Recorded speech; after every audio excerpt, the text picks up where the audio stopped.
श्री शिवाय नमस्तुभ्यम दोस्तों, मेरे चैनल में आप सभी का स्वागत है। महादेव की कृपा से आप सभी स्वस्थ होंगे, ये मैं कामना करती हूँ। ये मेरी नवरात्रि की दूसरे दिन की दिनचर्या है। साथ ही हमें पूजा करने से पहले क्या क्या तैयारी कर लेनी चाहिए, चढ़ा हुआ फूल और जली हुई बाती का हमें क्या करना चाहिए, साथ ही हम संपूर्ण जानकारी भी इस वीडियो में जानेंगे। वीडियो के अंत तक बने रहेंगे तो संपूर्ण जानकारी प्राप्त करेंगे। और वीडियो को लाइक, शेयर और कमेंट में जय माता दी का नारा ज़रूर लगाइएगा। ये सुबह का समय है। सबसे पहले मैं रात भर रसोई का रखा हुआ जल मुख्य द्वार पे डालती हूँ। उसके बाद फिर मैं सूर्य भगवान को जल देती हूँ, लाल पुष्प, लाल रोरी और अक्षत से। सूर्य भगवान को हमें स्नान के बाद सबसे पहले सूर्य भगवान को जल समर्पित करना चाहिए। उसके बाद फिर मैं बेल वृक्ष लगाई हूँ, तुलसी का वृक्ष लगाई हूँ। उसके बाद सबको जल देती हूँ।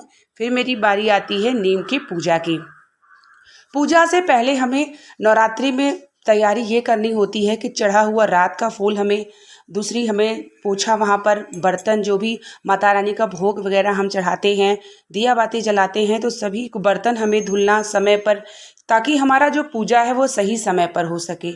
और अब मेरी बारी आ गई थी नीम के वृक्ष की पूजा की। दूसरा दिन माता ब्रह्मचारिणी का है और ऐसे में ब्रह्मचारिणी का ध्यान करते हुए हमें नीम के वृक्ष में प्रतिदिन पूजा जरूर करना है। नीम का वृक्ष का दर्शन करना, जल समर्पित करना, साथ ही 9 देवियों को प्राप्त हो जाता है। तो मेरे घर के सामने ही नीम का वृक्ष है और मैं परिक्रमा भी एक बार कर लेती हूँ और उसके बाद जल, फूल, बतासे का भोग जरूर लगाती हूँ। और जिस भी दिन माता का दिन पड़ता है उस दिन मैं नाम ज़रूर ले लेती हूँ। तो यहाँ पर मैं नीम के वृक्ष की परिक्रमा कर रही हूँ। जो चढ़ा हुआ फूल होता है, जली हुई बाती होती है, उसको हमें ध्यान से रखना चाहिए कि कहाँ हमें फेंकना चाहिए, जिससे आपकी पूजा का जो फल है किसी के पैरों से ना पड़े। साथ ही जो बाती है इधर उधर ना फेंके, जिससे आपकी पूजा का कोई फल ना मिले। तो यहाँ पर जो है मैं बर्तन वगैरह, जो भी भगवान का चढ़ा हुआ फूल वगैरह होता है, सब इकट्ठा कर लेती हूँ। ये सब पूजा से पहले की चीज़ें हमें कर लेना चाहिए, तभी हमें पूजा करने के लिए बैठना चाहिए।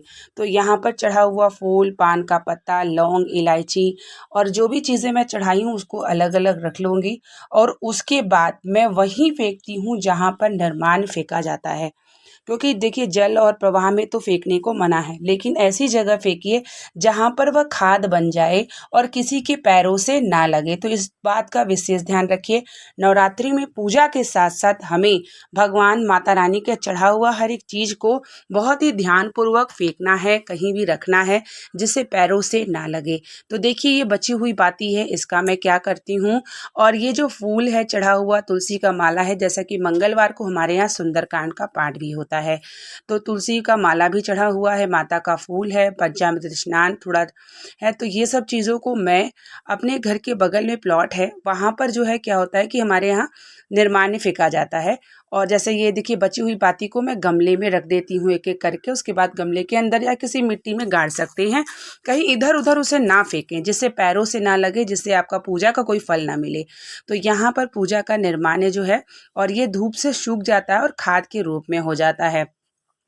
तो इसलिए जब भी हम प्रतिदिन पूजा करेंगे नवरात्रि में, तो और जो भोग लगाएंगे उसको हम ग्रहण करेंगे तुरंत ही, थोड़ी देर बाद। और साथ ही जैसे पान का पत्ता, लौंग, इलायची, ये सब आप स्वयं उसका प्रसाद के रूप में माता रानी का ग्रहण कर लीजिए।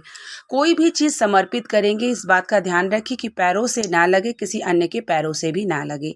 तो मैं बची हुई इस वीडियो में अपना दूसरे दिन की दिनचर्या के साथ साथ मैं आप लोगों को छोटी छोटी जानकारी भी शेयर करती रहूँगी, इसलिए वीडियो के अंत तक बने रहिएगा। और जब भी हम बर्तन पूजा का धुलेंगे तो इस बात का भी ध्यान रखिएगा कि बर्तन में किसी भी प्रकार का काला कलौच ना लगे, क्योंकि इससे लक्ष्मी क्षीण होती हैं। तो इसलिए थोड़ा रगड़ने में समय लग जाए या आपका बर्तन काला ज़्यादा हो जाए, तो आप जो है सोडा, नींबू और पीताम्बरी डाल करके धुल सकते हैं। और बर्तन का जो धुलने वाला आपका वो होता है, जो भी सामग्री है, उसको सिर्फ पूजा में रखिए, ऐसा जूठा ना हो, इस बात का भी ध्यान रखिए। तो यहाँ पर मैं जो है पूजा का बर्तन धुल लेती हूँ। माता रानी की पूजा से पहले जो जो कार्य होता है हमें कर लेना चाहिए, जिससे हम पूजा करने बैठे तो हमें कोई भी बार बार उठना ना पड़े।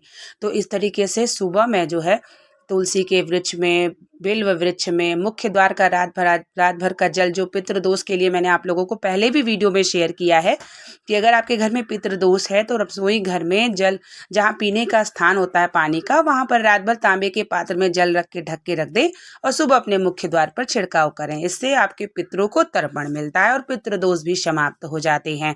तो मैं सुबह उठ के ये पहला कार्य ज़रूर करती हूँ। नवरात्रि चल रही है तो मैं नीम के वृक्ष की भी पूजा ज़रूर करती हूँ ताकि 9 देवियों का फल मिले। ब्रह्मचारी का जो दिन है वह रंग प्रिय है हरा, तो हरा रंग हमें जरूर पहनना है। और अगर आप हरा नहीं आपके पास है तो लाल और पीला तो माता रानी को प्रसन्न ही होती हैं। तो यहाँ पर मैं धीरे धीरे करके सब बर्तनों को धुल लेती हूँ, पोंछ लेती हूँ। माता रानी को यहाँ जहाँ भी हम स्थान है वहाँ झाड़ू का इस्तेमाल नहीं करेंगे, इस बात का भी आप ध्यान ज़रूर रखिएगा। आपको जो भगवान का जो सफाई का पोछा वगैरह रखे हैं, कपड़ा रखे हैं, उसी से माता रानी का पोछा लगाइएगा। ऐसा नहीं है कि आप झाड़ू और पोछा का कोई इस्तेमाल वहाँ करें। वहाँ का पोछा का इस्तेमाल वही करना है जो आप भगवान के लिए पोछा लगाते हैं वही, क्योंकि माता रानी स्थापित हैं। झाड़ू उनके सामने ना दिखाइए और क्योंकि झाड़ू दिखाना श्रेष्ठ नहीं होगा। आप जहाँ तक आधा एरिया जहाँ तक है आप उस पोछा अपने हाथ से ज़रूर लगाइए।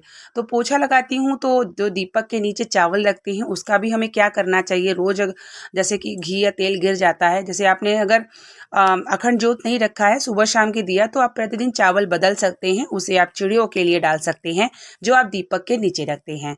तो यहाँ मैं पोछा लगाने के बाद अब जल छिड़काव के बाद अच्छे से बैठ के मैं पोछा लगा लूँगी। ये सब मेरे पूजा करने का पहले का दिनचर्या है कि मैं पहले क्या क्या करना ज़रूरी होता है, तब हम पूजा करने बैठते हैं तो हमारा पूजा जो है और भी सफल होता है। तो माता की चढ़ी हुई चीज़ें हमें सही जगह रखनी चाहिए। पान का पत्ता, लौंग, इलायची स्वयं खा लीजिए, जैसे माता रानी का ये प्रसाद के रूप में आपको ग्रहण हो जाए। तो अब यहाँ मैं पोछा वगैरह लगा चुकी हूँ। अब इस तरीके से मेरी जो है माता रानी का बर्तन धुल चुका है, साफ सफाई, चढ़ा हुआ फूल, बाती सही जगह सब रखा गई है, जिससे हम निश्चिंत हो चुके हैं। और उसके बाद अब आती है बारी मेरी कि मैं अन्नपूर्णा माता की फ़ोटो लगाई हूँ रसोई घर में।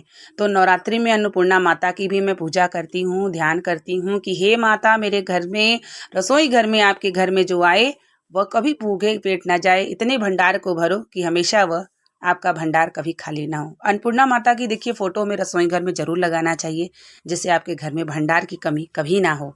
तो यहाँ पर मैं अब लड्डू गोपाल के लिए दूध निकाल रही हूँ, क्योंकि उनका भी ध्यान हमें देते हुए हर काम को करना है। तो लड्डू गोपाल को मैं दूध अब पिला लूँगी। उसके बाद फिर मैं मंदिर जाती हूँ, मंदिर से आती हूँ, फिर बच्चों को, हस्बैंड को नाश्ता देने के बाद तब मैं घर की पूजा के लिए बैठती हूँ, उसके बाद ही कुछ ग्रहण करती हूँ। तो अब लड्डू गोपाल को मैं दूध पिला लेती हूँ। कभी कभी मंदिर से आने के बाद पिलाती हूँ, लेकिन आज मैंने सोचा लड्डू गोपाल को पिला ही देती हूँ। बेचारे बैठे हुए हैं, उनका भी ध्यान हमें ज़रूर बच्चों की तरह देते रहना चाहिए, जिससे आपके ऊपर भी उनकी कृपा बनी रहे। तो यहाँ राधे राधे करके मैं लड्डू गोपाल को दूध पिलाती हूँ। और उसके बाद जो है अब मेरा जो है फूल वगैरह जो भी मैंने मंगाया है, भी फूल वगैरह आ जाएगा। उसके बाद फिर मैं अपने झोले को तैयार करूँगी, मंदिर जाऊँगी। और इस तरीके से देखिए मेरी पूजा माता रानी की हो चुकी है। और मैंने पूरा पूजा का को वीडियो शेयर आज का नहीं की हूँ, क्योंकि वीडियो बहुत लंबी हो जाती तो आप लोग बीच से स्किप करके भाग जाते तो अच्छा भी ना लगता। तो इस तरीके से पूरी जानकारी मैंने आपको शेयर करी। अगर ये वीडियो पसंद आएगी तो इसे लाइक, शेयर, कमेंट ज़रूर कर दीजिएगा। और नवरात्रि में चढ़ा हुआ फूल, बाती जली हुई और ये बर्तन किस प्रकार से धोना चाहिए, ये आपको जानकारी अगर पसंद आई होगी तो ज़रूर मुझे कमेंट बॉक्स में बताइएगा। आगे हम आपको बहुत सारी जानकारी शेयर करने वाली हूँ। बने रहिए मेरे चैनल पर। मिलते हैं आप लोगों के लिए नेक्स्ट वीडियो और नेक्स्ट जानकारी को लेकर के। तब तक के लिए श्री शिवाय नमस्तुभ्यम। हर